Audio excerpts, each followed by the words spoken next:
So we know Caitlin Clark is a hooper at heart, a true hoop head and loves playing and loves the game and all that. She's also a big-time sports fan in general. It's just in her DNA. And that's really come out when she's been a guest on New Heights, where she's talked football. I mean, remember last year that quiz she passed that really blew them away? And then this year they talked a lot of NFL, including the specific colorway that she might have with her Nike signature shoe on the way. She says she's going to have, and that's the Kansas City Chiefs variation. Clark, a big Chiefs fan. She's been a Chiefs fan before her connection with Travis Kelce, even if that specific When she made a casual comment about a rival team in real time, the internet erupted into a flurry of hate speech and personal insults that went much beyond typical fan banter. The outcry was so intense that many questioned if any athlete, no matter how famous, could withstand such intense public scrutiny without incurring an unprecedented, nearly institutional exclusion from public grace. This unrelenting pressure, a crushing weight of expectation and outrage, started to make people wonder about the future, who could survive, and what extreme actions, like resigning from positions of power, might be required to survive in this new harsh environment of condemnation and celebrity. So there you have it. And that was one of the football references that came out. But then there was specific football talk, including a player she's a fan of in the league right now, and that being the quarterback of the New England Patriots, who's sort of taken the NFL by storm, gotten himself a lot of MVP love. Yeah, I'm obviously. Sure. Honestly, I'm a Drake May fan. I think he's been incredible. And I think the Patriots are, what is it? The NFC looks, they're all so good. The Niners are really good, but they're the most injured team, but they just still find a way to win, which is pretty crazy. Very impressive. I'll probably be Given her ardent affinity for the Kansas City Chiefs, the athlete in issue, Caitlin Clark, a real hoop head and sports enthusiast, merely voiced her distaste for the Buffalo Bills. This was neither a declaration of war nor a statement of policy. It was an insensitive fan opinion, the kind of fervent, frequently tribal feeling that characterizes great sports fans. However, the online backlash went beyond simple mockery and turned into a targeted campaign of disparaging remarks and unfounded allegations, exposing a troubling double standard in the treatment of public personalities. A norm that turns any kind of open communication into a dangerous risk. They're all so good. The Niners are really good, but they're the most injured team, but they just still find a way to win, which is pretty crazy. Very impressive. I'll probably be pulling for the Patriots, but I think the Rams are really good too. Sam Darnold seems like a good guy, so I could root for him too. But I'm about to say I could root for all of them. You already know. But there's one team that she won't be rooting for, and that is the Buffalo Bills, which she made very clear in one other clip from the show. Buffalo Bills, yeah. You're a big Bills fan. Yeah. I know that, I right? hate the Bills. Think early Josh Allen era. The Buffalo. I hate the Bills. However, consider the early Josh Allen era. The Bills are something I detest. Prior to her relationship with Travis Kelce, Clark had a well-established bond with the Chiefs. For her next Nike signature shoe, she even has a Kansas City Chiefs edition planned. An obvious indication of her loyalty. She is more than a mere bystander. She is passionate about the game.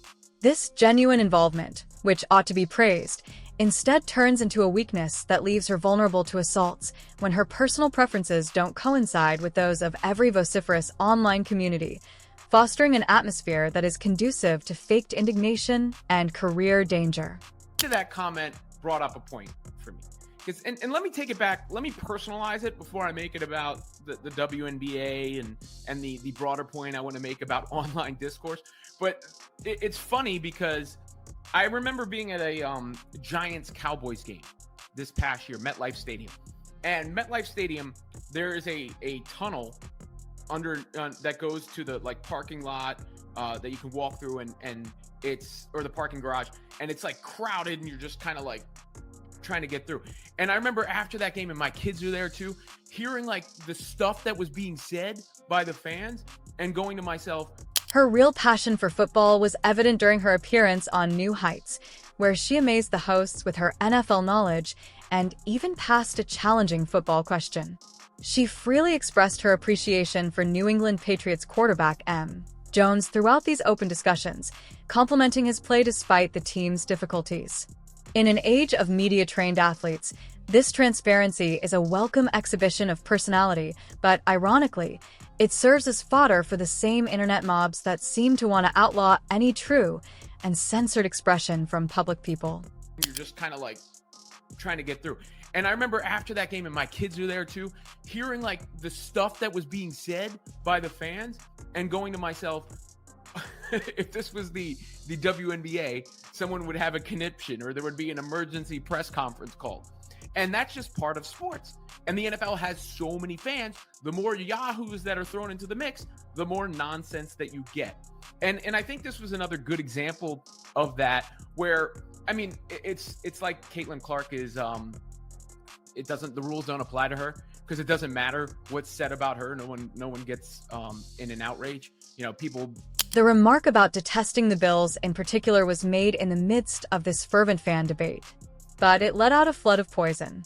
The infamously fervent Buffalo Bills fan following, known as the Mafia, swiftly organized and flooded comment sections with hostile, frequently intensely personal assaults. A troubling trend is highlighted by the fast and disproportionate criticism for a minor sports rivalry. The use of internet platforms as a tool to penalize or suppress people for even the most insignificant viewpoints raises the possibility of a wider loss of civility in sports conversation. It's like Caitlin Clark is, the rules don't apply to her because it doesn't matter what's said about her. No one gets in an outrage. You know, people mock her or say something about her or use her to make an example every single day, even when she hasn't played forever, but no one seems to run to her defense. Like if there's one insulting comment about another player. But the Bills Mafia, clearly, you know, a big time fan base, and they got wind of what Caitlin Clark had to say. You can just go to the comments section. Now there's some mean-spirited stuff in there, don't get me wrong, but you can just go under it. And I mean, I hate the Chiefs. So the ease with which indignation is stoked around WNBA players makes this double standard even more obvious. A single derogatory remark about practically any other player is instantly magnified and taken to be representative of the whole fan base, which feeds hate speech and unjust criticism. However, there is a deafening hush when Caitlin Clark is the target of a never-ending onslaught of derogatory remarks, ridicule, and unfounded attacks that frequently target her physical beauty. Nobody jumps to her defense. Right? And you would see a cesspool. Go see the way Stan, posts and fans operate in the major sports. And the NFL is, so maddeningly popular that it just, I haven't even thought to do it, but I guarantee you it's just swarming in vitriol and crazy things that are said online.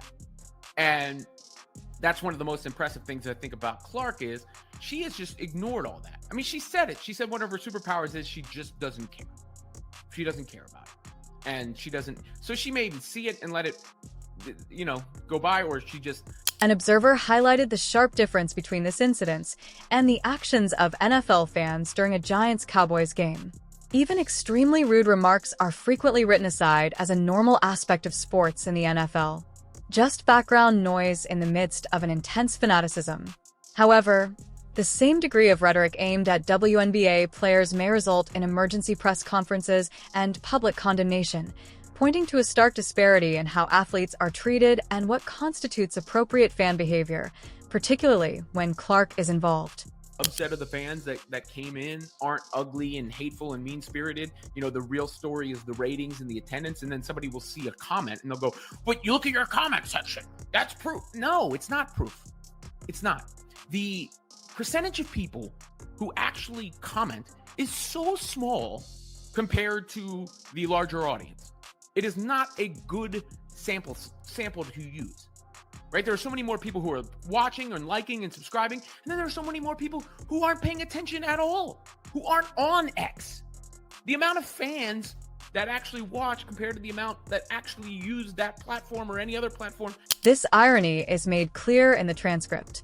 Nobody seems to care what is said about Caitlin Clark. This glaring lack of support and this silent acceptance of the constant criticism aimed at her set a risky precedent. She is particularly exposed to a level of scrutiny that few public figures are compelled to face without institutional support, since it implies an implicit restriction on defending her and a collective resignation from confronting the online toxicity that targets her especially. It was astounding how much hate speech there was on the internet, including extremely hurtful remarks that went beyond lighthearted sports jokes.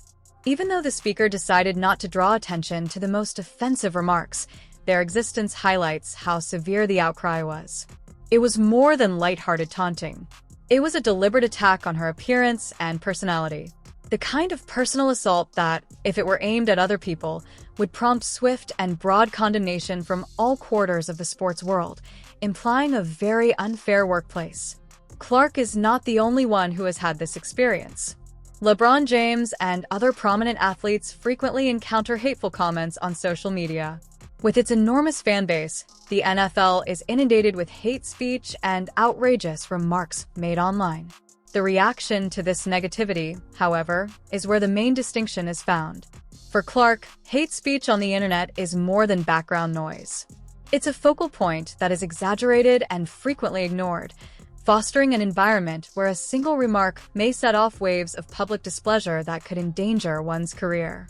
One of Clark's purported abilities is her capacity to disregard the hate speech on the internet. She either brushes it off or ignores it. Even while this mental toughness is impressive, the system nonetheless has an obligation to provide a respectful environment. Although impressive, her perseverance shouldn't be a must for success in professional sports. Additionally, it shouldn't be used as a justification for the lack of protection she gets in the face of such disproportionate assaults, leading to the expectation that she will personally submit to ongoing abuse. With much higher attention and attendance, the WNBA has entered a new era as a big girl league. A broader spectrum of supporters, including yahoos and the foolishness that permeates other big sports, unavoidably accompany this rise in popularity. Although this shift is beneficial for the league's expansion, it also exposes its stars, Clark in particular, to the same heated, frequently toxic internet discourse that has long afflicted traditional male-dominated sports, exposing a new level of difficulties for its most prominent players. Because more individuals are typing online due to the rise in WNBA fans, every comment and response is amplified. Even a small fraction of negative comments can give the appearance that there is widespread enmity, even while the great majority of new fans are not cruel. It is extremely challenging to discern between performative indignation and real criticism due to the exponential development of online noise.